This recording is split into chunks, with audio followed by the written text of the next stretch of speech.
The night is thick, with a creeping fog, as we tread softly down the old brick streets.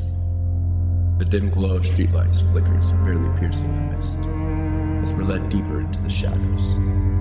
Our guide, a figure in a long black cloak. The only sound is the soft clink of their lantern swaying with each step. Its pale light casting ghostly shadows on the cobblestone. The air is heavy, charged with stories that linger just beyond the veil of the present. The cloaked figure stops, turning towards a building that looms before us, a weathered structure that seems plucked from another time. Its crumbling brick walls rise like a fortress, crowned with a turret that cuts against the night sky. The faint outline of ivy claws its way up the stone, hitting at the building's decaying elegance. The figure's voice cuts through the silence, low and deliberate. This is the Van Winkle House, most famously known as the Julianne Street Castle.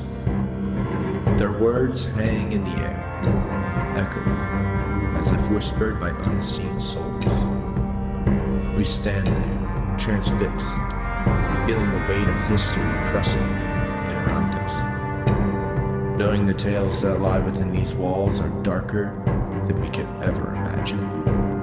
This is a Haunted Parkersburg Tour. Our guide, Susan Sheppard.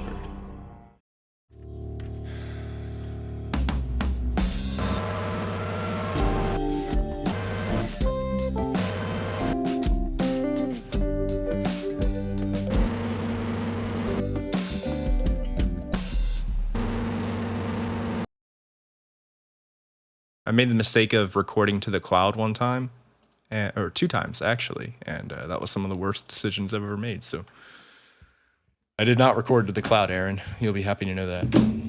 It will make editing a lot easier for me, Tim. Let me get my fancy notebook. Today, I would like to introduce to you and to our audience, Scarlet Sheppard. Scarlet, thank you for joining us today. It's my pleasure. Nice to be here, you two. It's great. I'm excited.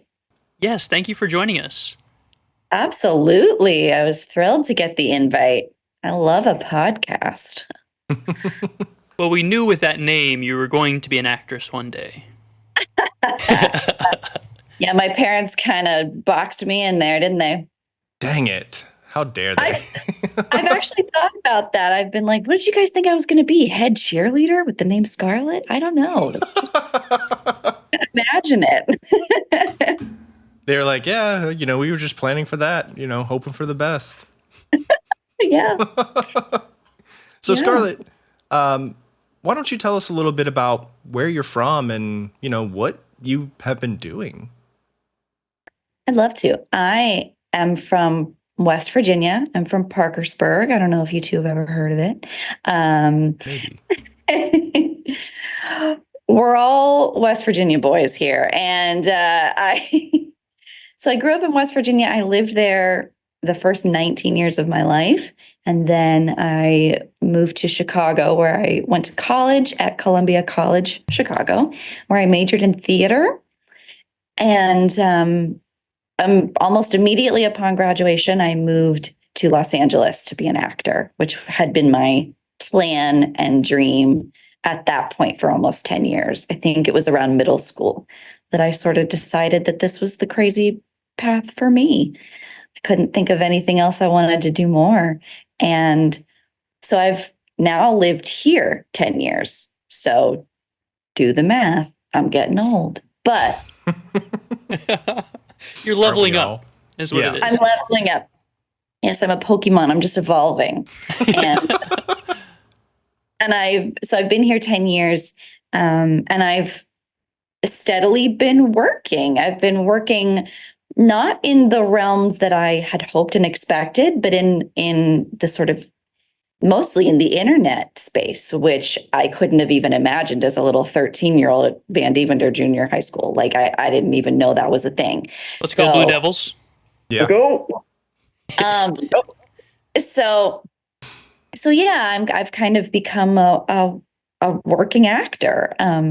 mostly on the internet, but also in some TV and film projects and commercials as well. Yeah, is that a good intro? Did that set us up? That's phenomenal, and you've already sparked some questions in me. Okay. My first, traditional college, first, like, your normal education, every time you level up, so to speak, they tell you that everything before was untrue and this is more accurate, and here's how you actually do it. Was that true at theater school as well? Because, I mean, the entire idea of theater is yes and, so would that not be counterintuitive to say no? So just to clarify your question, you're asking if when I was in college, if my college professors told me that like everything I knew about theater, anything I'd gleaned at Bandy or at PHS or community theater in Parkersburg was untrue and to forget all of it? Yes. They didn't. I think they treated us as blank canvases for the most part at my college. They didn't really reference like everything you did back then was a joke. But that did happen in LA. And there was definitely a period of time where I was like, why the hell did I go to theater school? There are so many classes to take here with so many teachers who I really love and respect, who also know what the industry is and are not just talking about script analysis and craft, but are marrying that with practical advice. I shouldn't have gone to college. I thought about that a lot, and it really took some time for me to learn and come to realize how precious my college education really was. I don't think college should be that expensive, but I learned a ton. I wouldn't have been a good actor when I moved to LA if I hadn't gone to college. So hope that answers your question. Yes, and is primarily an improv thing, and I did do a lot of improv in Chicago. Yeah, it's got a lot of caveats, that rule, because you have to be able to say no sometimes. But we don't have to get into all of that. Maybe later. Very fair. I do want to say there was a time in my life where I wanted to be living the exact life that you're living. Like my goal after high school. So I wasn't really that big into theater until my senior year. And then I met the wonderful woman who is Mrs. Zyla. And we love Lori. Somehow wrapped me up into the theater world, and I fell in love like that. In fact, I probably would have considered dropping out of high school if it wasn't for theater. Which, thank God, I didn't do that, which I guess it really wouldn't have mattered either way where I'm at in life. But anyway, so yeah, there was a time period where I wanted to go to college, get a degree in acting or theater or anything of the above, and spend my life on a stage, behind a camera, anything that I could be doing. And then I graduated high school and was like, oh, college is expensive. And so I didn't end up doing that, which is really unfortunate. But you get to live my dream. I get to live vicariously through you. So, taking a look and hearing about your successes and what you've actually been doing it's kind of brought me a little bit of catharsis, I think. Oh, I had no idea. That's amazing, Tim. I mean, college, look, it's not necessary. I just benefited from it. I mean, I think if you're a person who grew up in Los Angeles or New York or Chicago and had all these professional theater exposures as a teenager, I don't know that college would be as beneficial to you. But college also taught me how to live in a big city and live on my own. It taught me a lot of things that weren't in the classroom that I needed. And I needed that safety net of like, I'm in college. To jumpstart me, because it would have been a pretty huge jump from Parkersburg to Los Angeles, which was my initial plan. But my parents really insisted that I get a bachelor's degree, which, bless their hearts, is not as necessary as any of us were led to believe. But for me, I benefited from it. There are tons of actors here who didn't go to college. And they got a head start on things. I was 23 when I moved here because not only did I go to college, I took a gap year after high school to find the right college.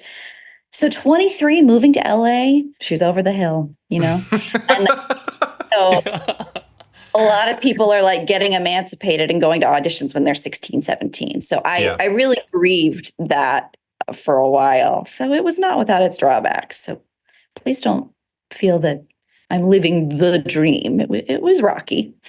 I don't want to dig too deeply into it, but I think you are living the dream personally. Now, I'm going to kind of pivot away from this because we brought you on today to talk about something that I think is incredibly important. And as much as I feel like we could talk about your career and the projects you've been in and everything, I think that this is something that's really passionate to me and to you as well. So to our listeners, Scarlett and I, we've always been parallel to each other in Parkersburg. And I'm not sure if you and Scarlett were affiliated or not at all. But, we never really talked too much in the town itself. But I felt like, looking back on it and hindsight 2020 and everything, I feel like you were always just like right over there, like super close. And in one of those regards was something that I've held near and dear to my heart for years. And it was this wonderful little thing in Parkersburg called the Haunted Parkersburg Tour that was hosted by your legendary mother, Susan Sheppard. What I want to do for this episode is talk a lot about the tour, your mother's legacy, and, kind of where it started, where did it go, and where is it at now? Now, before we dive into that, I do want to go ahead and remind the listeners real quick. If you're listening to us over on Apple, Spotify, or Google Podcast, you may not know this, but we actually are doing video format now. If you are interested in coming and taking a look at Aaron's wonderful shirt, Scarlett's incredible hair, or you want to just see the reflection of my glasses, please check us out over at youtube.com. Something. Link is going to be down below. Check us out. Subscribe. Thank you all very much for giving our show an opportunity and the chance. But everything that you need to know is in the description. So let's get back to the show. Okay. So my mother, Susan Sheppard, founded the Haunted Parkersburg walking tours in our hometown in 1996. And so that means that the business is approaching 30 years old.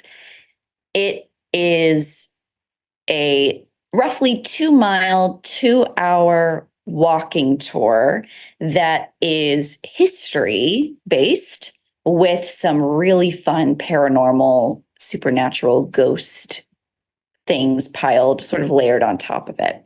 So it's not like a haunted house jump scares, fakey kind of thing, even though I love those. Mm-hmm. It's something else. So my mother passed in 2021, so the business now is mine. And so for the last 3 years or so, I've been working on it and primarily trying to preserve it and keep it what it is, because it has become this really interesting, like, local tradition. I don't know what people imagine when I describe this, because I know it's so weird. I say ghost tour like it's second nature sometimes in conversation. People are like, whoa, back up. What did you say? What is that? But I've been talking about the ghost tour since I was 5. Like, I went on the first tour with my little flashlight in kindergarten, and I haven't missed a season. So it's the family business. And it has become a local tradition where people will come back every year. And so I wanted to make sure that it continued, because it's a lot of people's main way of remembering my mom, even though she did so many other things. She's an author, a painter, an astrologer, which a lot of people do remember her doing her horoscopes on Daybreak, the first Friday of every month in the 90s and 2000s, live on TV. She was like Dr. Ruth, but for horoscopes. So yeah, I wanted to preserve it. And now, as we're approaching 30 years, I'm trying to figure out how to improve upon it. I mean, it's so perfect, but how to just make it more accessible, easier, a little bit more updated for the 21st century plus. So I think I can answer one of the questions you've posed in there, which was, how do people look at the Haunted Parkersburg Tour from the outside looking in. And every time you mention it and every time I hear it, I always imagine like fog covered brick streets with like lanterns and, cloaks billowing in the wind. But I think a lot of that also has to do with the fact that your mother was so captivating with the way she would talk and the passion she would give during these tours. Like anytime we would make the stop, and just to clarify, I went on the tour 2 times in my life. First time, I think I was like 14, fell in love with the tour, did it another 2 years later, which my mom was very upset about because she did not want to walk that much, but I did. So it was all great. But yeah, so I remember we would meet up at the Blennerhassett Hotel, which was like the only reason I'd ever go there. And we would start the tour there and we'd start making our way around downtown Parkersburg. And your mother had that cloak she would wear. And it was just such an awesome experience. So for anybody who has no idea what we're talking about, there actually is a website where you can go and take a look at it called hauntedparkersburgtours.com. There might be other websites that talk about it or feature it, but this one appears to be the main website for it. Am I correct? Yes, that's our official business website. I think that's kind of the only place in terms of websites. We have a Yelp page and an Instagram and a Facebook. But Yeah. yeah, Perfect. Scarlett, before we Yeah. get too much deeper, I do want to offer my condolences.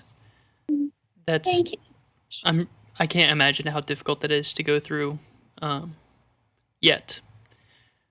But one thing when I've been meditating on loss here recently, it feels to me whenever someone close to us is no longer with us, that really it offers us a period of time to reflect on what their purposes were and how we have to incorporate that into our being in order to carry that on. So do you really feel like you're carrying the torch for your mother and trying to, I don't know, even embody the lessons that she taught you? I mean, she expressed so much creativity. Has that legacy really kind of been incorporated into your own purpose? Wow, that's a complex question and I love it. I am lucky in so many ways. I'm lucky that my mom lived her life out loud and I don't feel like a paleontologist having to like brush away the dust to show people who she was, because she did that. She has so many things that live on beyond her, so much art, so much work. She was such a creative person, Aaron, you're right. So in a way, I just kind of feel like all I have to do is just maintain it and be a caretaker as long as I can so that other people can see it. So it doesn't get covered by dust, to stick with this bizarre dinosaur paleontologist metaphor I've chosen. But I just want to make sure that everyone knows that this stuff is still here. That's what's wonderful about art, is that it remains and it can be enjoyed and experienced over and over forever. But I also know that a huge reason why people loved the Haunted Parkersburg tours, as Tim said, yes, it was the stories. Yes, it was the ambiance and the cloaks and the lanterns and the cobblestone streets and the Julienne district and all of that, which remains. But I mean, it was a way to experience Susan and her amazing brain and her storytelling skills and her ethereal beauty, like a Morticia walking through downtown Parkersburg. Like, where did this woman come from? Like, she was the tour, and I know that it can't be exactly the same without her. But I'm really excited about the 2 amazing young women who I have doing the tours since I live here. And to be honest, they're experts. I am not a supernatural expert. I grew up around all of that stuff, which is a really unique experience. So in a way, I kind of got an overdose of that stuff. I'm not over it. I'm just like, yeah, ghosts, yeah, aliens, yeah, psychic stuff. Yeah. Like, it's not that it doesn't pique my curiosity. I just feel like I've explored all that stuff already as a young person, and now I've moved on to sort of other things that interest me. But these 2, Adra Johnson and Ashley Fluharty, who are leading the tours, know so much and are so perfect for this. They really are. And they add their own spin on things. So perhaps I'm getting off track. Just to wrap up this answer, I don't feel, I've had that same thought, Aaron, that the way that the people we love continue is in us. That's the only real answer that I can be sure about. So, I mean, so often as I'm getting older, my voice is starting to sound like my mom's. I'll catch her reflection in the mirror in my face. I'll see my hands do a thing that she did, whatever. So, in those ways, absolutely, our loved ones live on. But then also, she spent a lot of time letting me be creative and encouraging me to do all that, to be myself. We talked about my name. My mom actually planned the spelling of my name numerologically. And so Scarlet's just with one T. And she did that on purpose because in numerology, that made my name number the artist number. And the two T's would have been like, I don't know, a CPA or a banker. I don't remember. But You're a paleontologist. I'd be a paleontologist. I obviously don't have the skills for. And so I don't feel like I have to go reaching to continue her creative legacy because she instilled it in me while she was here every second of every day. What a beautiful answer. Thank you for that. And Oh, I'm sorry that I do tend to overwhelm with like 30 questions so that you can pick what the correct answer for you is. I do the same thing. People are like, which of those questions do you want me to answer? And I'm like, I don't know. Just take the essence of all of them. Figure it out. Which one rung out in your brain and you have to answer it? It reminds me of like the Goosebump choose your own adventure story. Like you're just picking which one you want to go through. You're hopping, you're switching the train tracks. I don't know. That's the only thing I can think about. And I get that being surrounded in the supernatural when you were young kind of removed the glamour, so to speak. Mm-hmm. Because like Tim and I, when I was active and him currently, we handled firearms all the time. So it's not like, oh my God, a gun. It's like, oh yeah, it's a gun. So for you, it's like, oh yeah, cool, a ghost story. I see what you're trying to convey. It's just a ghost. I've seen plenty of those. It's honest, kind of, because I think when you're kind of first dabbling in supernatural, I think you're like, oh my gosh, this is proof that there's something more. Of course, it's mind blowing for you. Of course, you want to go show everybody. But once your brain is kind of wrapped around it and has grasped it, you're like, yeah, not a big deal. And I think I adopted that way of thinking it from my mom as well. The woman was swamped in ghost pictures and sent to her email box. Like every day she was like, it's like she was the only person in Parkersburg that people really felt that they could safely come to with those things and get validation that they weren't crazy or that it really was what they thought it was, so she loved it, but she also became a little tired of it. And her interests were so vast. I don't know how she would feel about the ghost tour being the main way for people to remember her. She would understand, of course. That's why she created the tours. She's like, I want people to learn history, but I know that ghosts are going to kind of hook them in. And I love that too. But she's really proud of like her poetry, her card decks that she was designing. So I try to maintain that it's so many parts of her legacy. It's like a big machine with many moving parts. I think it's really important that you mentioned that too. And I'm really glad you gave me the opportunity to kind of segue here because I want to make sure that we do talk about Susan and all facets of her, not just the tour. That is how I was introduced to her. And I know that a lot of the Parkersburg locals and people who grew up around us, they probably remember that aspect the most. But you're right. Your mother, she was a published author, poet. She had done various other things. I mean, you mentioned this daybreak live readings that she would do. That's incredible.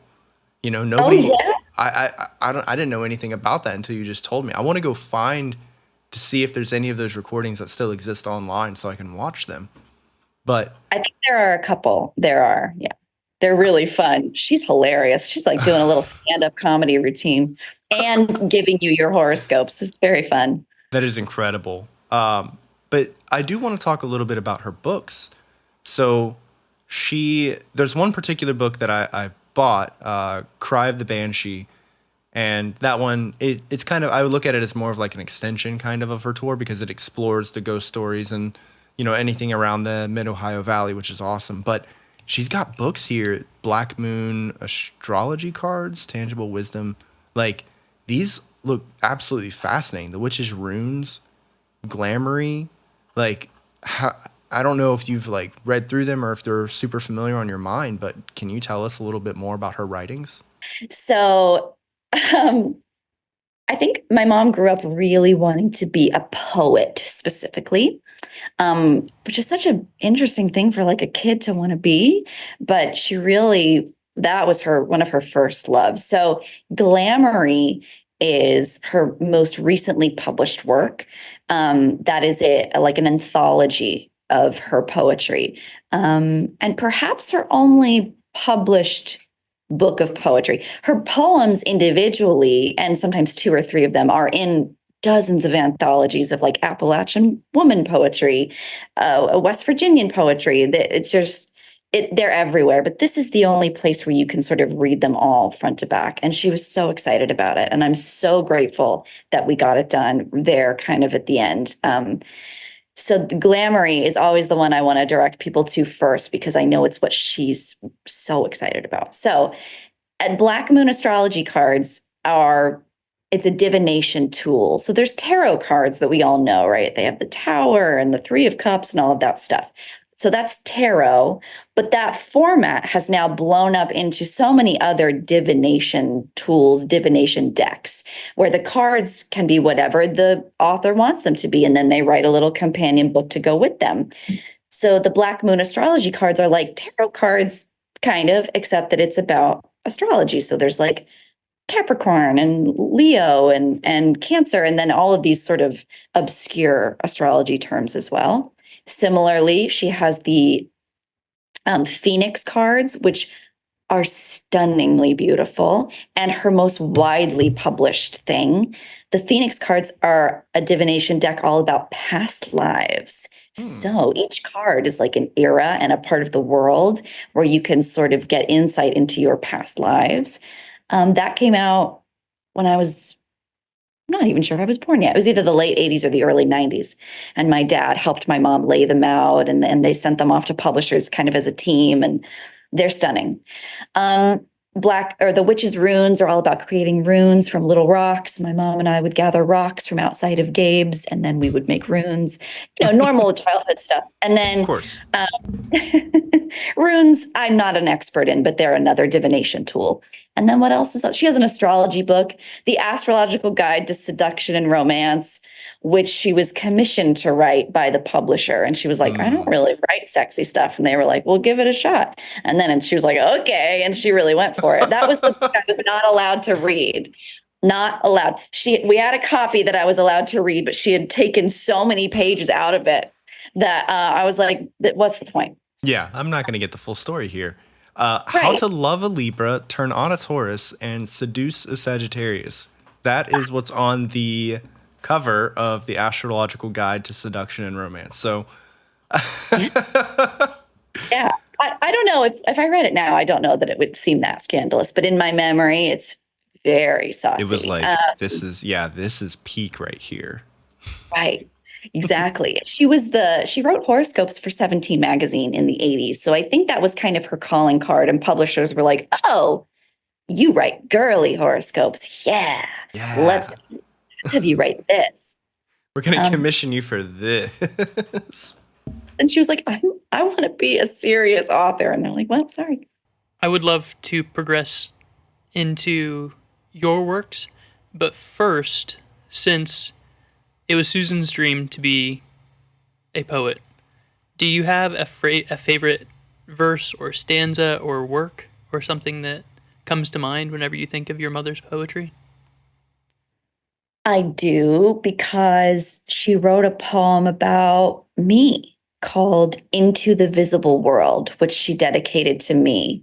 And it's kind of about the experience of me being born and sort of the wild transformation that happens in your mind when there's all of a sudden this little person separate from you. My mom's poetry is not frilly. It's not sweet. It's not like comfortable to read, that's a signature of all of her work, is that it is so high emotion. All of her poetry is very high emotion. All of her paintings, they are not intended to be easily digestible. They are confronting, they are passionate. So which I love, obviously. So one of the images I remember from it, I don't know what people are imagining about a poem about a child being born, but she talks about like the drape of like, I don't know, one of the hospital sheets over her knees, like seasick green, and the fluorescent lights making it look seasick green. And she talks about it beautifully, but she also talks about it honestly, which is like painful and wild and crazy and insane and almost like you're hallucinating. And I can't remember any stanzas. Please go read it. It's in Glamory, I'm almost positive. And a video of her reading it is on YouTube. Yes, that's right. She has a YouTube channel with her reading some of her poetry. Please go check that out. I don't have a link readily available, but I can send it. We to will. you. Crazy Okay. enough, I already have the link. Oh my gosh, look at that. Yeah, no, it's actually criminally underviewed, only at 308 views, and it's been up since 2016. So I really hope that some of our audience, they go and listen to it and they provide us feedback on what they thought of it, because I'm reading the transcript, which is kind of cheating because I don't want to listen to it while we're also talking, right? But I am reading the transcript, and your description of it does it justice very well. It feels vulnerable but real at the same time. And Yeah. I'm very excited to give that an opportunity to listen. And also, hopefully our listeners go and give that a shot as well. Yeah. Scarlett, I have something funny to tell you. About a season ago, season 2, episode 9, it's called Violet Flame Reiki. I spent the entire episode referring to tarot cards as tarot cards. Yep. I thought that was really funny because I'm pretty sure I exclusively offended an entire community out there of individuals, and I feel really bad. So I'm hoping that this kind of wins me a little bit of pointers back in that community. Some street cred, maybe? Yeah, some street cred. They're like, I thought this guy said he was Street cred. yeah, like I'm a spooky kind of guy. I like my scary movies. I have Michael Myers tattooed on me and all that great stuff, but I don't know what a tarot card is apparently. And I've had a reading done before too, which made it even worse because I was like, oh man, now it's going to look like I made all this up. So, I think that the Phoenix cards that you mentioned though was really incredible and interesting because another reason why I bring that episode up is because I can't remember exactly how Micah described it, but she's a practitioner of Reiki.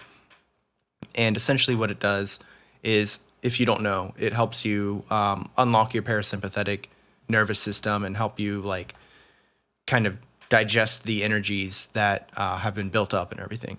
And she can do it remotely as well. So me being halfway around the world, she was able to do one.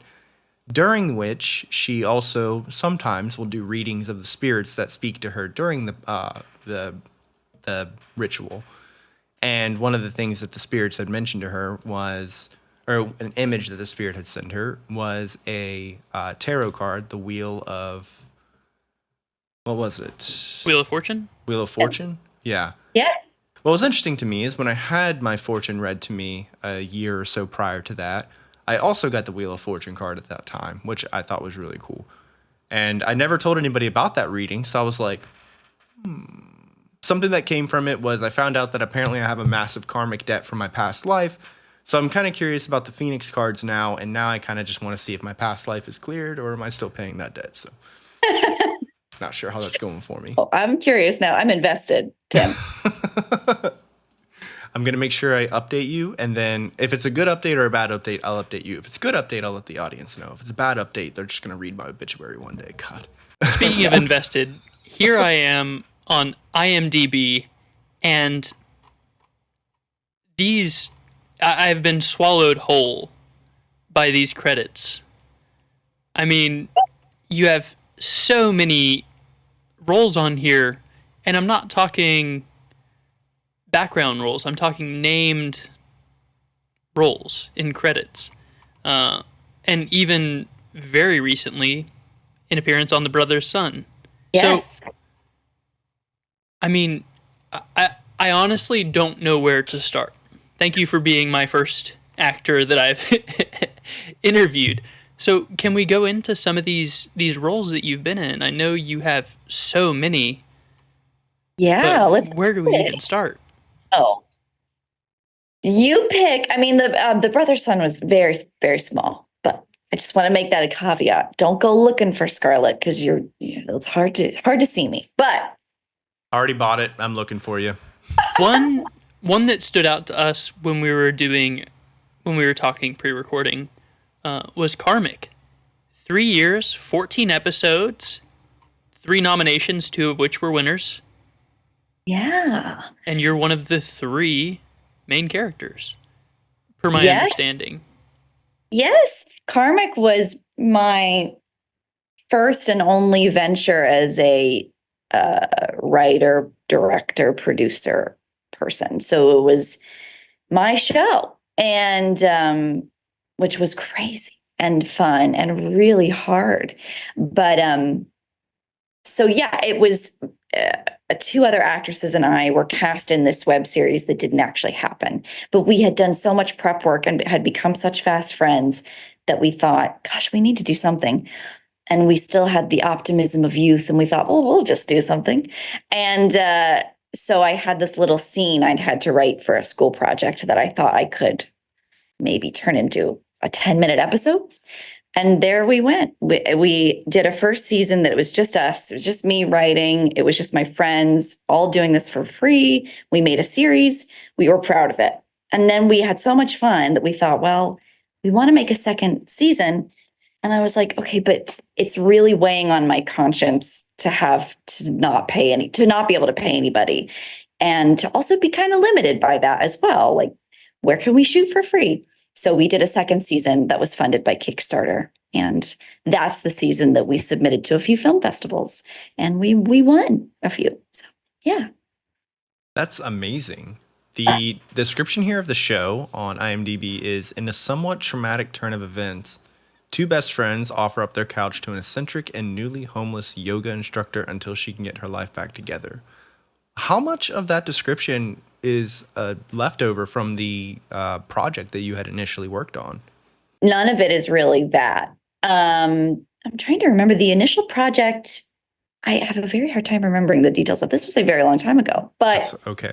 Yeah. we were roommates in that one too, but through different circumstances. And we played very different characters. I played in that show, I was going to be the sort of uppity, rich girl, kind of the Rachel Green of the group. And then in Karmic, I recast myself in something much more fun, which was this wacky yoga instructor. And also created these new characters for my friends, Melanie and Jess. So that's a good question. And I think our show is pretty darn different. And I like the fact that I was going to ask you what your character actually was in the show, because I haven't seen it yet. But I see your character's name was Sage Horowitz, and I'm happy to hear that you were the eccentric yoga instructor, because when I read that, I was like, I wonder if that's who she played, because that would have been a really cool part. Yeah, that was who I played, and I got Reiki, I think, when I was 8 years old for the first time. And I spent a lot of time with my mom in those woo-woo circles. And so, and in LA, I mean, it's everywhere. But I've always sort of felt like just outside of that box. Like, I felt like a very close witness to that world, but I've never felt fully in that world. Mm-hmm. So I thought, I have all of this stuff I want to write about. I have all like sound baths and crystals and hot yoga and Reiki and tarot, and I don't know where to put it. So I just made my character like a real authentic woo, which was fun. So I've been through a couple of your reels here, and first off, they are so enjoyable. Like, I can't applaud you enough with how my fun. Instagram reels. No, on IMDb they have drama reels, comedy reels. Oh, thanks. Yeah. So which of these do you feel more called to, drama or comedy, or are they just 2 sides of the same coin? I mean, I absolutely love the scene where you're offering cookies and the gentleman says he's diabetic and he's like, "Can I have the plate?" And you're like, yes, of course. Because that's such a real, relatable thing. Oh my goodness. Yeah, that's from a project written by the wonderful late Travis Flores, my friend who passed away of cystic fibrosis, which is based on our childhood as friends. I love that scene. That's such a good question. I think they're two sides of the same coin. I think growing up, I wanted to be a dramatic actor. And then as soon as I got to LA, everybody was like, nope, you were putting me in the comedy box. So that's fine. I'm happy to do whatever. My favorite stuff is drama that pops through comedy, like laughter that breaks through tears, or the other way around. Dolly Parton says that in Steel Magnolias. She's like, my favorite emotion is laughter through tears. And that makes me think of all of my favorite performers: Robin Williams, Tom Hanks. Feel like Meryl Streep does that so well. It's because they're all just braided together. So yeah, I'm having fun doing a lot of comedy lately, though. That's lovely. I'm sorry to monopolize here, Tim, but I have so many questions. So I also have some photos here on this IMDb of you in heavy costume. I understand hair and makeup is sometimes a grueling process. And the thing that perplexes me the most is how sometimes things are filmed out of order. So I was wondering how the process, so to speak, challenges you, and how to kind of maintain the ethos of what you're trying to bring in your character through all of that. This is such an interesting question that you've asked, Aaron, because I was just talking about this with a coaching client of mine from Parkersburg. His name is Seth Fearnow, and he's married to Morgan Stubbe. I don't know if you guys know Morgan Stubbe. She used to be Morgan Smith Stubbe. So anyway, he's filming an independent feature in our hometown right now. And he had the exact same question. So he hired me just to do a little bit of pre-production work with him to prep. And he's like, this script is like 90 pages. How am I going to track my performance? Because that is the job, I think, for features, as to where does my character begin and where do they end? We don't want to see someone stay the same, really. There's exceptions to every rule. Art doesn't really have rules, but especially if you're like a leading character, it's your journey we're watching. So I have only tackled a few feature films in my day, but the task is really to just print your script, put it in a binder, get out your colored pencils and your highlighters and your markers, and just walk yourself through the script and make notes about what you think the emotional beats are. And then what I like to do on a blank sheet of paper, I'm a very visual person, is kind of draw in an arc, the arc of the character. Now, the only thing is you can't get super attached to that because you're doing that in the vacuum of being alone in your apartment or wherever. And when you show up on set, your director's going to have other ideas. And then it's going to become this really lovely dance that hopefully it ends up in like a nuanced take, but sometimes can be opposites. And that's a struggle. So hopefully you have a director who wants to talk to you about that beforehand. I've even seen actors,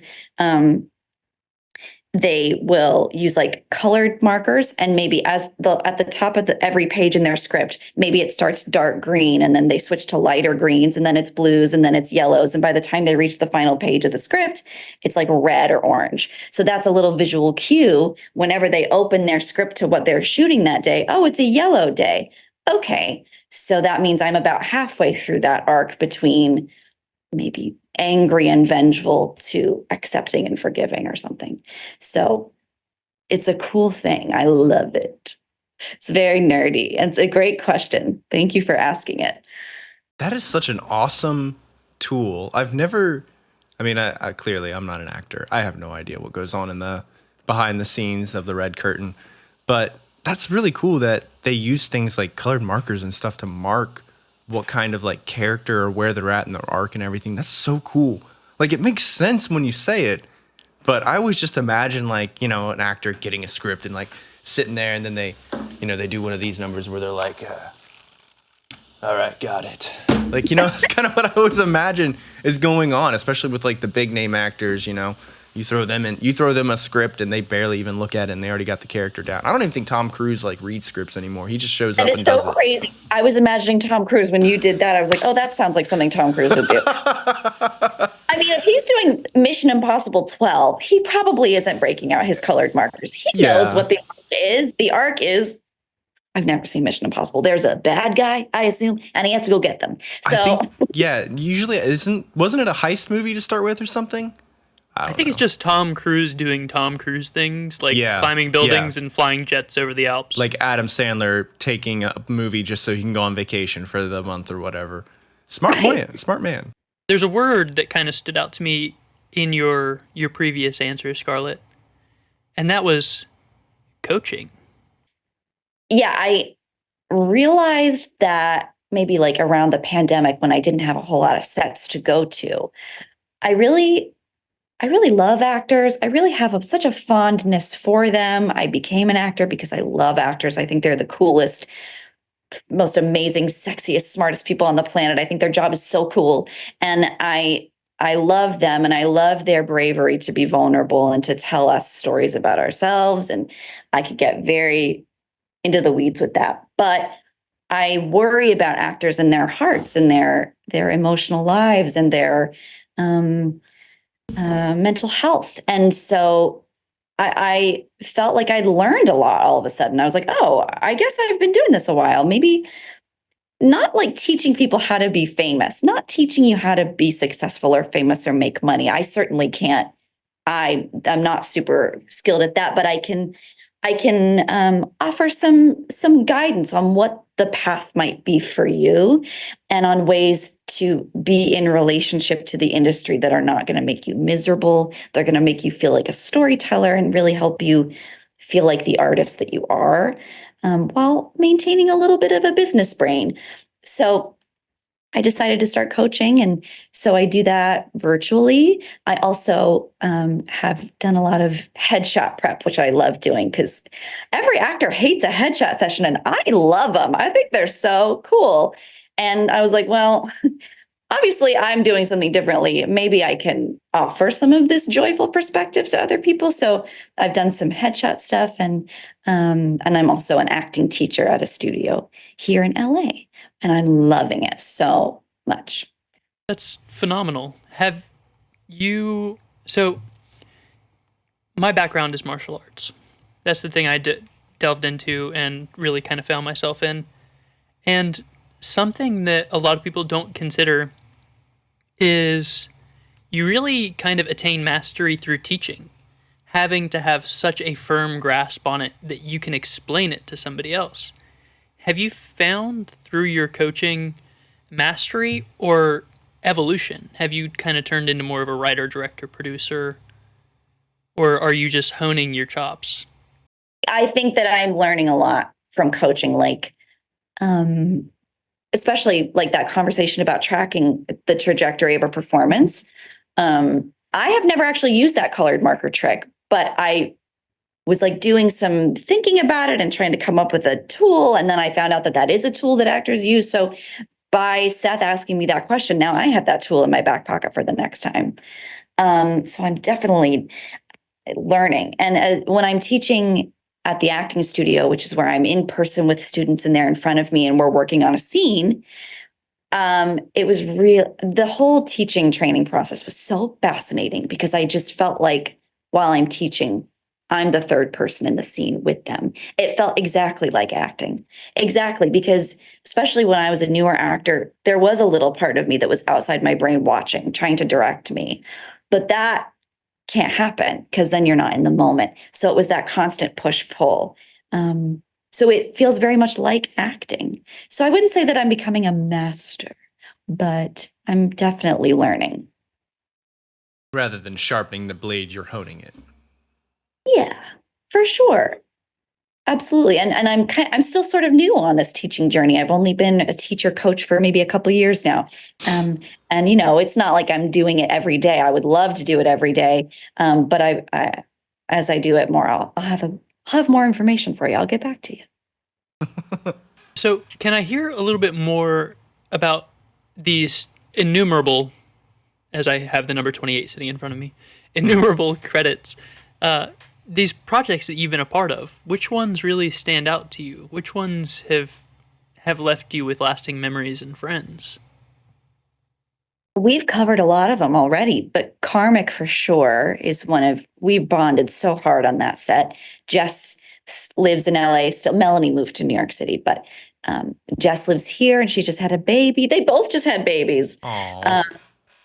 So I'm over there hanging out with baby Oliver all the time, and it's amazing. So I bonded with a lot of people on the Karmic set, our writers as well. I mean, a lot of them went to Columbia with me, so we were already friends. That fairy project I did that I'm still sort of waiting on it to come out. That's one of the excruciating parts as an actor. Doing indie projects is sort of at the whim of when it can come out. But I got to be a fairy with a Scottish accent. And I got to be on set in upstate New York at a castle. And I had wings and prosthetic ears and glitter all over me and puppets. The other characters are puppets. It's very Jim Henson labyrinthy. And I was just like dying the whole time. I can't wait to see it. That was an experience for sure. It was freezing cold. But I had, those little hot hands that get warm? Yeah. Mm-hmm. Yeah. We're very familiar. We put one under my wig. We put one in my little fingerless gloves. We put them in my boots. We put them in my belt because I was like outside in upstate New York. And Oh my gosh. I loved it. I loved every second. The tour prepared me for that. I've been cold.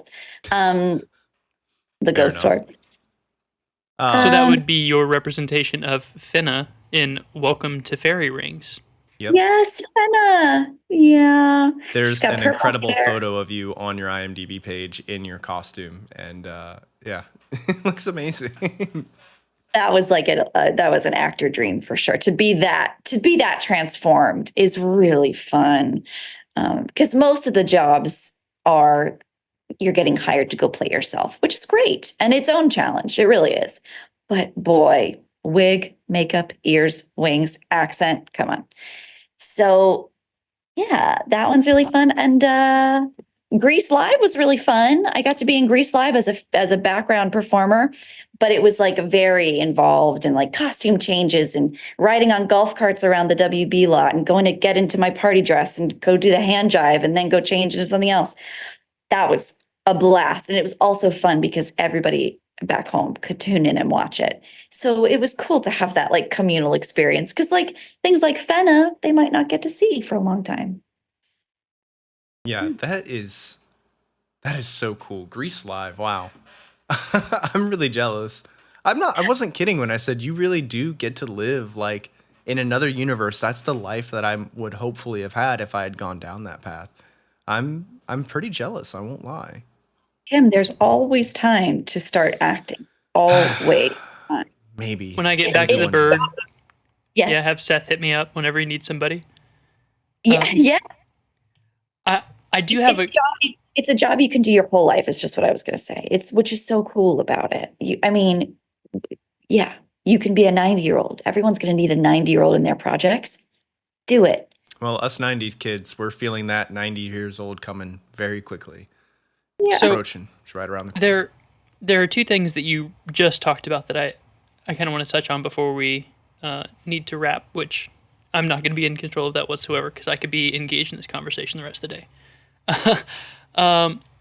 So we talked with our friend Stia about playing a character and how that kind of is easier because then the pressure's off you. You're not the one being judged. So do you find it easier to play a character and be someone else? Or is it just different and has its own set of challenges versus bringing yourself to set? Ooh, I'm never not playing me. That's the realization of being here and being an actor. I'm never not playing me. There's so many facets of us, and we are so many people. And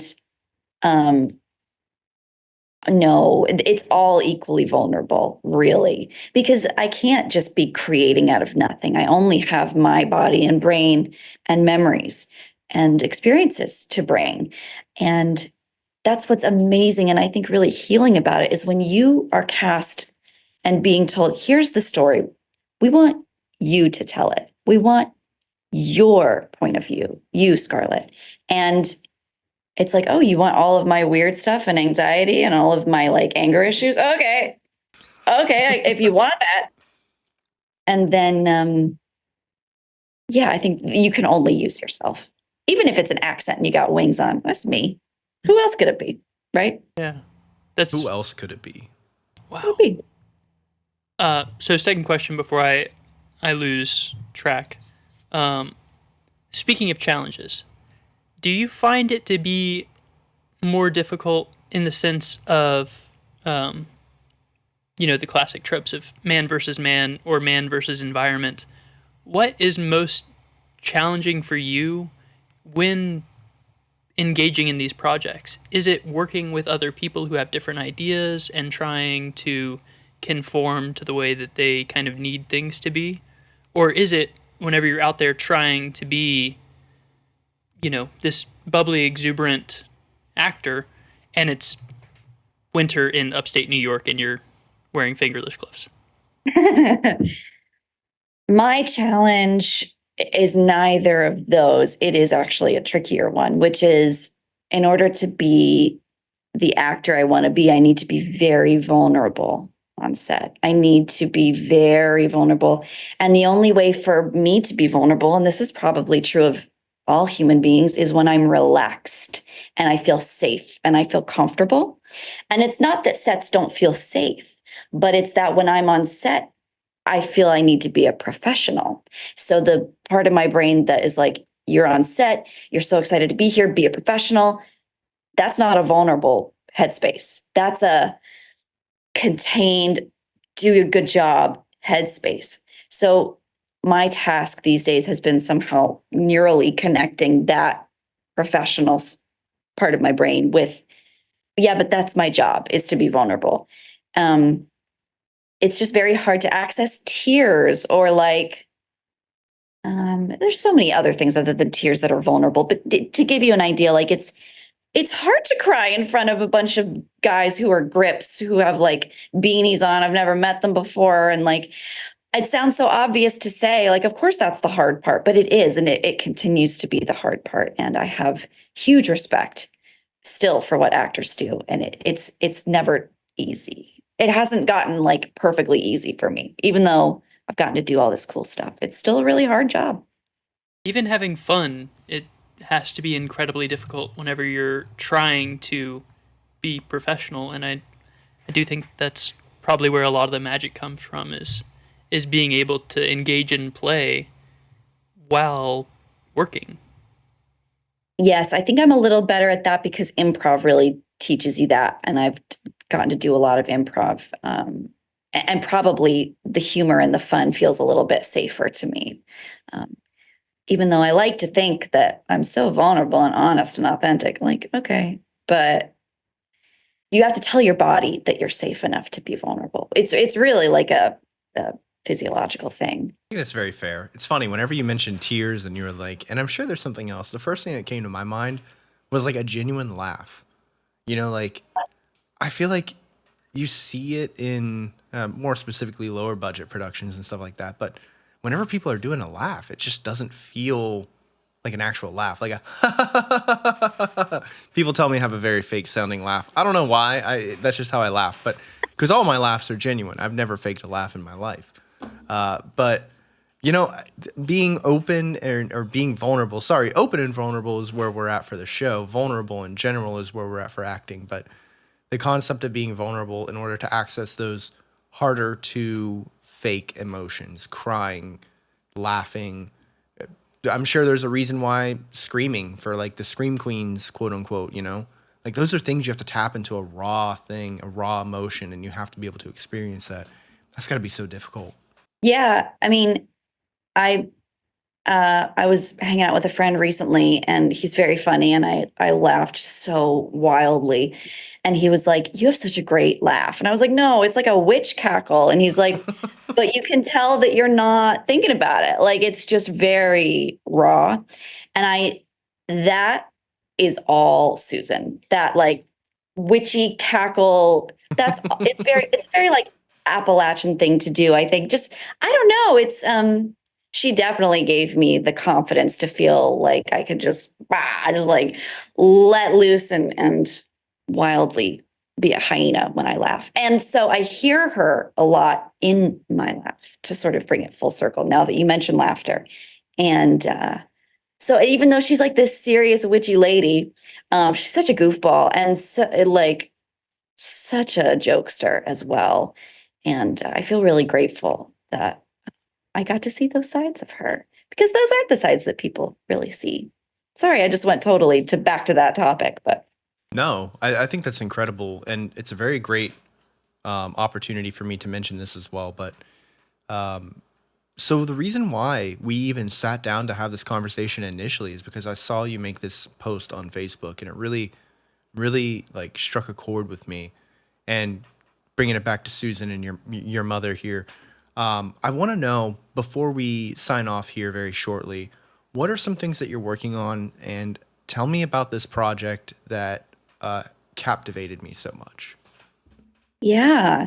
So we're trying to get a statue of my mom created and installed somewhere in downtown Parkersburg where everybody can see it. Because she doesn't have like a place where people can go to pay their respects. And I know that it seems like to some people who I've told this idea to, they're like, oh, this girl misses her mom. It's so sweet. She really wants a statue of her.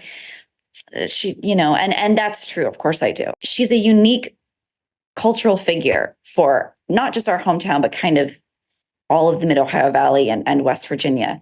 And for people like that, there are statues. Like there's a statue of Elizabeth Montgomery from Bewitched in Salem that my mom loved. Now that's a huge like crescent moon with a full body statue of Elizabeth, who was the lead character in Bewitched. And there's, of course, the Mothman statue in Point Pleasant. And so I started testing the waters to see if there were any artists who might be interested in helping me make something that was not just like a really static, like Civil War hero statue of her. That's not really what I'm going for. Hand I'm in the not shirt just and everything.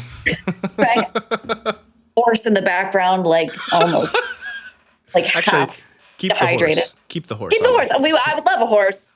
It's not in the budget, but so yeah, I wanted to find someone who maybe had a vision to create not just a likeness of Susan, but also a cool art piece that can be representative of her legacy, which is being an artist and bravely being yourself in a world that might not fully understand. And so I wanted to maybe capture something that's sort of like a juxtaposition, like a kind of fun, spiritual little art piece in the middle of downtown Parkersburg that stands out in a beautiful, unique way, the way that she did walking around with her cape. And where people can come take pictures and maybe also pay their respects, where family can also go, because we don't have a spot like that for her, because she didn't really want that and didn't leave any instructions for us to do that. So it would be a lot of things in one. So we've started a GoFundMe. I'm not expecting other people to completely fund this project. We're going to put some of her inheritance money, the money that she's made as an artist and an author towards it as well, and maybe also investigate some grants and some help there. But we might have some gaps at the end of the day for like installation and things like that. That I know that there are at least some people who I think might like to contribute. So I decided to make is it a Kickstarter? I think it's an Indiegogo, actually. It's GoFundMe. Where it's GoFundMe, of course, where you can read more about the project and see some really cool AI images that are sort of reminiscent of what we're going for and read about her. Yeah, we're obviously going to share the link to that in our description below. So if any of our listeners are interested in donating and would like to help Scarlet reach this amazing goal. So, and we've already talked about it, but Susan, she's a legendary figure in the Mid Ohio Valley. To me, to many young people I knew growing up, and to people of the older generations as well. Like Susan had a major impact on people's lives, and honoring her with a statue would be, I think that would be one of those things that would enhance Parkersburg, enhance just a little bit, right? Because I've always talked about it, but I'm not super interested in moving back to West Virginia at any given interval. I intend on, I don't know, going to New Hampshire or something. But the idea of knowing that there's something as pure as a memorial statue to a woman who just gave so much to her community and continues to give to this day, that's one of those things that just makes me think, damn, that would be a town worth returning to. So I want to try and hopefully get the word out and help you reach this goal so Parkersburg can become a town that we want to return to. I really appreciate it. And if you don't mind me saying just a couple other words to put her in context about, because I know we've talked about her art and those contributions, but our hometown is, West Virginia is a red state. It's a fairly conservative part of the country. People picketed the ghost tours. It's not like they've just been beloved. People stood out with picket signs. We had rocks thrown at us the first few seasons. People would stand outside of churches and chant at us to sort of leave and never come back. People were afraid of my mom. They thought she was like a witch. Certain kids were not allowed to spend the night at my house for sleepovers or come to my birthday parties. Like, it was not, don't get me wrong, it was a very cool childhood. These are just some of the small negative part, but she was a symbol for people who felt different, for people who felt weird, for people who didn't feel accepted by their families, for people who questioned maybe the status quo and didn't feel accepted or safe to do that.